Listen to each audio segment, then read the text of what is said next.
अरे काय सचिन राव, कुठं जायचं होतं? सिटीच्या बाहेर जे एमआयडीसी एरिया आहे ना, आपल्याला तिथे जायचं होतं. ठीक आहे, बसा.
हॅलो.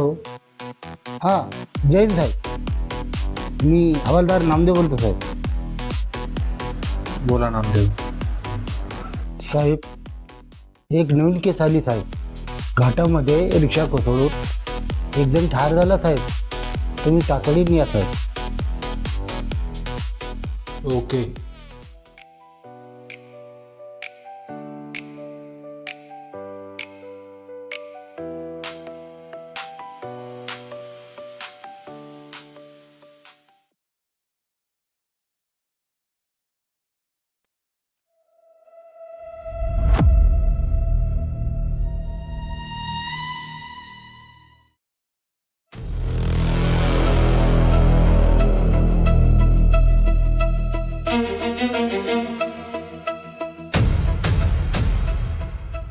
का रे, तुला कसं कळलं इथं रिक्षा पडलेली आहे म्हणून?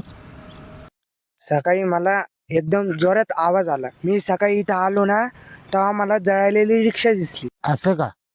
तू म्हणजे इथे बाजूच्या गावात राहतो का? हो, मी इथं बाजूच्या गावातच राहतो. नामदेव. जय हिंद सर. नामदेव, अपघात होताना कोणी पाहिलं का? नाही साहेब, अपघात होताना इथं कोणीच नव्हतं. कोणीच बघितलं नाही. ओके. सर, इथले नमुने आणि पुरावे सर्व जमा केलेत मी हे सर्व नमुने आणि पुरावे फॉरेन्सिक लॅबला घेऊन जातो आणि लवकरच मी तुम्हाला याचा अहवाल सादर करतो. नामदेव, बोला साहेब. रिक्षा टेकडीवरून पडली, हो साहेब. पण जेव्हा रिक्षा टेकडीवरून खाली पडत असेल तेव्हा त्या रिक्षावाल्याने ब्रेक नक्की मारला असेल. हो साहेब.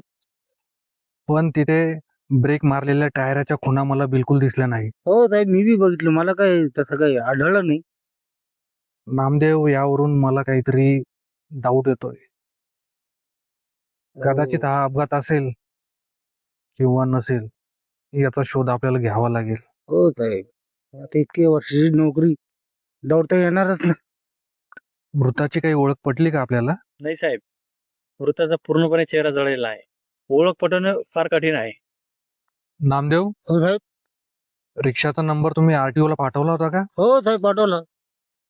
रिक्षा कोणाच्या नावावर आहे ती? ती रिक्षा रोहन पवार नावाच्या व्यक्तीच्या नावावर आहे सर. मी त्या रोहन पवारच्या घरी कॉल केला होता साहेब, आणि त्यांच्या फॅमिली मधून इथं कोणीतरी येणार आहे साहेब.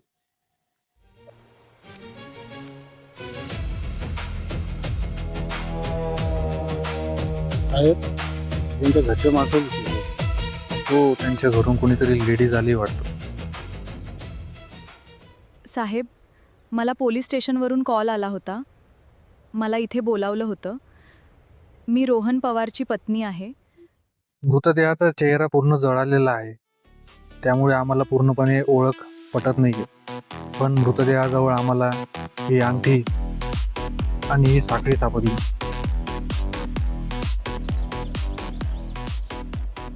हो, ही रोहनचीच अंगठी आहे. आणि ही साखळीही त्याचीच आहे. म्हणजे रोहन